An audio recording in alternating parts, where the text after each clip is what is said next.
ॐ नमो भगवते वासुदेवाय। ॐ नमो भगवते वासुदेवाय। ॐ नमो भगवते वासुदेवाय। ॐ नमो भगवते वासुदेवाय। ॐ नमो भगवते वासुदेवाय। ॐ नमो भगवते वासुदेवाय। श्रीमद्भागवत का महत्व। अथ प्रथमोध्याय। देवर्षि नारद की भक्ति से भेंट। सच्चिदानंद स्वरूप भगवान श्री कृष्ण को हम नमस्कार करते हैं, जो जगत की उत्पत्ति, स्थिति और विनाश के हेतु तथा आध्यात्मिक, आदिदैविक और आदि भौतिक तीनों प्रकार के तापों का नाश करने वाले हैं। जिस समय श्री सुखदेव जी का यज्ञोपवीत संस्कार भी नहीं हुआ था तथा लौकिक वैदिक कर्मों के अनुष्ठान का अवसर भी नहीं आया था, तभी उन्हें अकेले ही संन्यास लेने के लिए घर से जाते देखकर उनके पिता व्यास जी विरह से कातर होकर के पुकारने लगे, बेटा बेटा, तुम कहाँ जा रहे हो? उस समय वृक्षों ने तन्मय होने के कारण श्री सुखदेव जी की ओर से उत्तर दिया था। ऐसे सर्वभूत हृदय स्वरूप श्री सुखदेव मुनि को मैं नमस्कार करती हूँ। एक बार भगवत कथामृत का रसास्वादन करने में कुशल मुनिवर शौनक जी ने नैमिषारण्य क्षेत्र के विराजमान महामती सूत जी को नमस्कार करके उनसे पूछा। शौनक जी बोले, सूत जी, आपका ज्ञान अज्ञान अंधकार को नष्ट करने के लिए करोड़ों सूर्यों के समान है। आप हमारे कानों के लिए रसायन अमृत स्वरूप सार गर्भित कथा को कहिए। भक्ति, ज्ञान और वैराग्य से प्राप्त होने वाले महान विवेक की वृद्धि किस प्रकार से होती है तथा वैष्णव लोग किस तरह माया मोह से अपना पीछा छुड़ाते हैं। इस घोर कलिकाल में जीव प्राय आसुरी स्वभाव के हो गए हैं। विविध क्लेशों से आक्रांत इन जीवों को शुद्ध बनाने का सर्वश्रेष्ठ उपाय क्या है? सूत जी, आप हमें ऐसा शाश्वत साधन बताइए जो सबसे अधिक कल्याणकारी तथा पवित्र करने वालों में भी पवित्र हो तथा जो भगवान श्री कृष्ण की प्राप्ति करा दे। चिंतामणि केवल लौकिक सुख दे सकती है और कल्प वृक्ष अधिक से अधिक स्वर्गीय संपत्ति को दे सकता है, परंतु गुरुदेव प्रसन्न होकर भगवान का योग दुर्लभ नित्य वैकुंठ धाम देते हैं। सूत जी ने कहा, शौनक जी, तुम्हारे हृदय में भगवान का प्रेम है, इसलिए मैं विचार कर तुम्हें संपूर्ण सिद्धांतों का निष्कर्ष सुनाता हूं, जो जन्म मृत्यु के भय का नाश कर देता है, जो भक्ति के प्रवाह को बढ़ाता है और भगवान श्री कृष्ण की प्रसन्नता का प्रधान कारण है। मैं तुम्हें वह साधन बतलाता हूं, उसे सावधान होकर के सुनिए। श्री सुखदेव जी ने कलयुग में जीवों के काल रूपी सर्प के मुख का ग्रास होने के त्रास का आत्यंतिक नाश करने के लिए श्रीमद् भागवत शास्त्र का प्रवचन किया। मन की शुद्धि के लिए इससे बढ़कर कोई साधन नहीं है।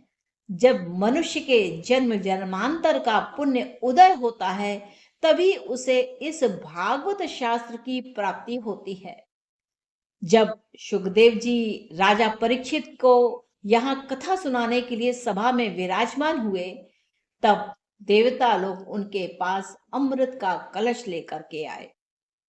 देवता अपना काम बनाने में बड़े कुशल होते हैं, अतः यहाँ भी सबने सुखदेव मुनि को नमस्कार करके कहा, आप यह अमृत लेकर के बदले में हमें कथा अमृत का दान दीजिए। इस प्रकार विनिमय हो जाने पर परीक्षित अमृत पान करें और हम श्रीमद् भागवत रूप अमृत का पान करेंगे। इस संसार में कहां कांच और कहां महामूल्य मणि तथा कहां सुधा और कहां कथा। श्री सुखदेव जी ने यह सोचकर उस समय देवताओं की हंसी उड़ा दी। उन्हें भक्ति शून्य जानकर कथा अमृत का दान नहीं दिया। इस प्रकार यह श्रीमद् भागवत की कथा देवताओं को भी दुर्लभ है। पूर्व काल में श्रीमद् भागवत के श्रवण से ही राजा परीक्षित की मुक्ति देखकर ब्रह्मा जी को भी बड़ा आश्चर्य हुआ था। उन्होंने सत्यलोक में तराजू बांधकर सब साधनों को तौला। अन्य सभी साधन तौल में हल्के पड़ गए। अपने महत्व के कारण भागवत ही सबसे भारी रहा। यह देखकर सभी ऋषियों को बड़ा विस्मय हुआ।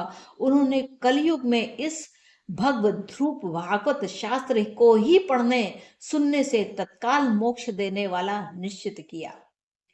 सप्ताह विधि से श्रवण करने पर यह निश्चय भक्ति प्रदान करता है। पूर्व काल में इसे दया पारायण सनकादि ने देवर्षि नारद को सुनाया था। यद्यपि देवर्षि पहले ब्रह्मा जी के मुख से इसे श्रवण कर लिया था, तथापि सप्ताह श्रवण की विधि तो उन्हें सनकादि ने ही बताई थी। शौनक जी ने पूछा, सांसारिक प्रपंच के मुक्त एवं विचरणशील नारद जी का सनकादि के साथ संयोग कहाँ हुआ और विधि विधान के श्रवण में उनकी प्रीति कैसे हुई? सूत जी ने कहा, अब मैं तुम्हें वह भक्तिपूर्ण कथानक सुनाता हूं जो श्री सुखदेव जी ने मुझे अपने अन्य शिष्य जानकर एकांत में सुनाया था। एक दिन विशालपुरी में चारों निर्मल ऋषि सत्संग के लिए आए थे। वहां उन्होंने नारद जी को देखा। सनकादि ने पूछा, ब्राह्मण, आपका मुख उदास क्यों हो रहा है? आप चिंतातुर कैसे हैं? इतनी जल्दी आप कहाँ जा रहे हैं और आपका आगमन कहाँ से हो रहा है? इस समय तो आप उस पुरुष के समान व्याकुल जान पड़ते हैं जिसका सारा धन लुट गया हो। आप जैसे आसक्ति रहित पुरुषों के लिए यह उचित नहीं है। इसका कारण बताइए। नारद जी ने कहा, मैं सर्वोत्तम लोक समझकर पृथ्वी पर आया था। यहाँ पुष्कर, प्रयाग, काशी, गोदावरी, हरिद्वार, कुरुक्षेत्र, श्रीरंग और सेतुबंध आदि कई तीर्थों में इधर उधर विचरता रहा, किंतु मुझे कहीं भी मन को संतोष देने वाली शांति नहीं मिली। इस समय अधर्म के सहायक कलयुग ने सारी पृथ्वी को पीड़ित कर रखा है। अब यहाँ सत्य, तप, शौच जो कि बाहरी और भीतरी पवित्रता होती है, दया, दान आदि कुछ भी नहीं है। बेचारे जीव केवल अपना पेट पालने में लगे हुए हैं। वे असत्यभाषी, आलसी, मंदबुद्धि, भाग्यहीन, उपद्रवग्रस्त हो गए हैं। जो साधु संत कहे जाते हैं वे पूरे पाखंडी हो गए हैं। देखने में तो विरक्त हैं, किंतु स्त्री, धन आदि सभी का परिग्रह करते हैं। घरों में स्त्रियों का राज्य है। साले सलाहकार बने हुए हैं। लोभ से लोग कन्या विक्रय करते हैं और स्त्री पुरुषों में कलह मचा रहता है। महात्माओं के आश्रम, तीर्थ और नदियों पर यवनों अर्थात विधर्मियों का अधिकार हो गया है। उन दुष्टों ने बहुत से देवालय भी नष्ट कर दिए हैं। इस समय यहाँ न कोई योगी है, न सिद्ध है, न ज्ञानी है, न सत्कर्म करने वाला ही है। सारे साधन इस समय कलि रूप दावा नल से जलकर भस्म हो गए हैं। इस कलयुग में सभी देशवासी बाजारों में अन्न बेचने में लगे हैं। ब्राह्मण लोग पैसा लेकर वेद पढ़ाते हैं और स्त्रियां वेश्यावृत्ति से निर्वाह करने लगी हैं। इस तरह कलयुग के दोष देखता और पृथ्वी पर विचरता हुआ मैं यमुना जी के तट पर पहुंचा, जहां भगवान श्री कृष्ण अनेक लीलाएं हो चुकी हैं। मुनिवरों, सुनिए, वहां मैंने एक बड़ा आश्चर्य देखा। वहां एक युवती स्त्री खिन्न मन से बैठी, उसके पास दो वृद्ध पुरुष अचेत अवस्था में पड़े जोर जोर से सांसें ले रहे थे। वह तरुणी उनकी सेवा करती हुई कभी उन्हें चेत कराने का प्रयत्न करती और कभी उनके आगे रोने लगती थी। वह अपने शरीर की रक्षक परमात्माओं को दशों दिशाओं में देख रही थी। उसके चारों ओर सैकड़ों स्त्रियां उसे पंखा झल रही थी और बार बार समझाती जाती। दूर से यह सब चरित्र देखकर मैं कौतूहलवश उनके पास चला गया। मुझे देखकर वह युवती खड़ी हो गई और बड़ी व्याकुल होकर के कहने लगी। युवती ने कहा, अजी महात्मा जी, क्षण भर ठहर जाइए और मेरी चिंता को भी नष्ट कर दीजिए। आपका दर्शन तो संसार के सभी पापों को सर्वथा नष्ट कर देने वाला है।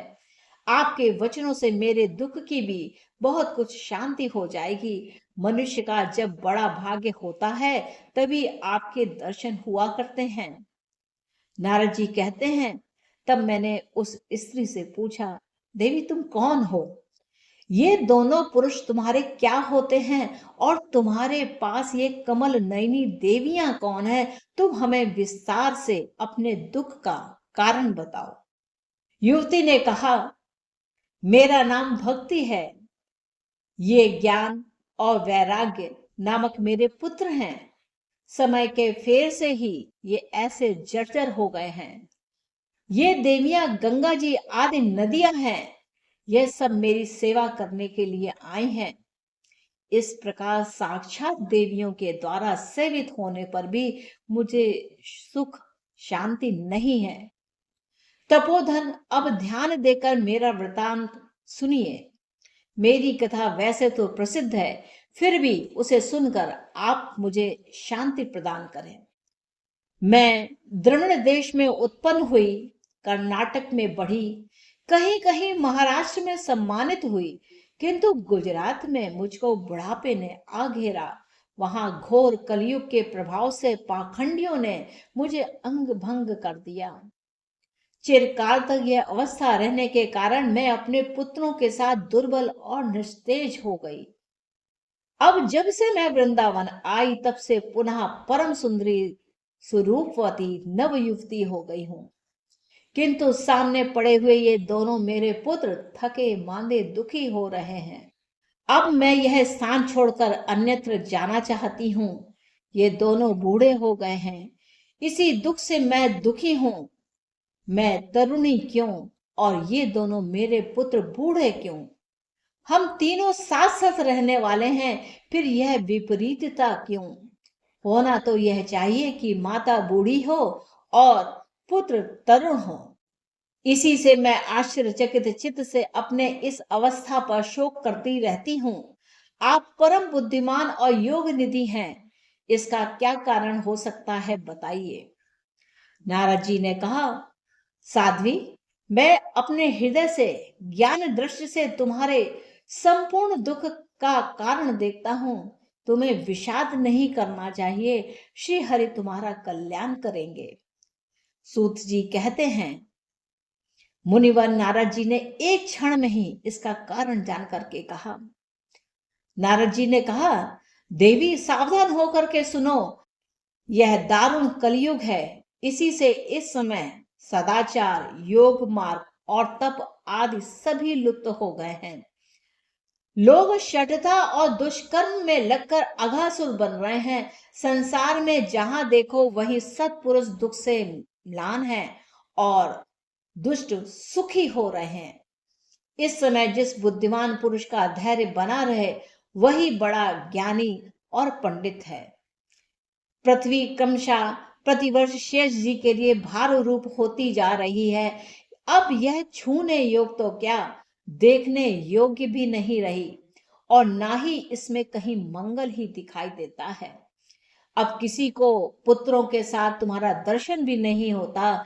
विषय अनुराग के कारण अंधे बने हुए हैं और जीवों से उपेक्षित होकर के तुम जर्जर हो रही थी। वृंदावन के संयोग से तुम फिर नवीन तरुणी हो गई हो, अतः यह वृंदावन धाम धन्य है। जहां भक्ति सर्वत्र नृत्य करती है, परंतु तुम्हारे इन दोनों पुत्रों का यहाँ कोई ग्राहक नहीं है, इसलिए इनका बुढ़ापा नहीं छूट रहा। यहाँ इनके कुछ आत्म सुख की प्राप्ति होने के कारण यह सोते से जान पड़ते हैं। भक्ति ने कहा, राजा परीक्षित ने इस पापी कलयुग को क्यों रहने दिया? इसके आते ही सब वस्तुओं का सार ना जाने कहाँ चला गया। करुणामय श्री हरि से भी यह अधर्म कैसे देखा जाता है? मुने, मेरा यह संदेह दूर कीजिए। आपके वचनों से मुझे बड़ी शांति मिली है। नारद जी ने कहा, बाले, यदि तुमने पूछा है तो प्रेम से सुनो। कल्याणी, मैं तुम्हें सब बताऊंगा और तुम्हारा दुख दूर हो जाएगा। जिस दिन भगवान श्री कृष्ण इस भूलोक को छोड़ करके अपने परम धाम को पधारे, उसी दिन से यहाँ संपूर्ण साधनों में बाधा डालने वाला कलयुग आ गया। दिग्विजय के समय राजा परीक्षित की दृष्टि पड़ने पर कलयुग दीन के समान उनकी शरण में आया।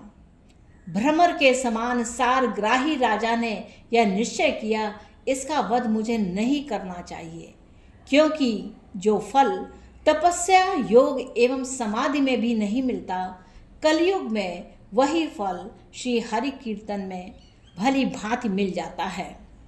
इस प्रकार सारहीन होने पर भी उसे एक ही दृष्टि से सार युक्त देखकर उन्होंने कलयुग में उत्पन्न होने वाले जीवों के सुख के लिए इसे रहने दिया था।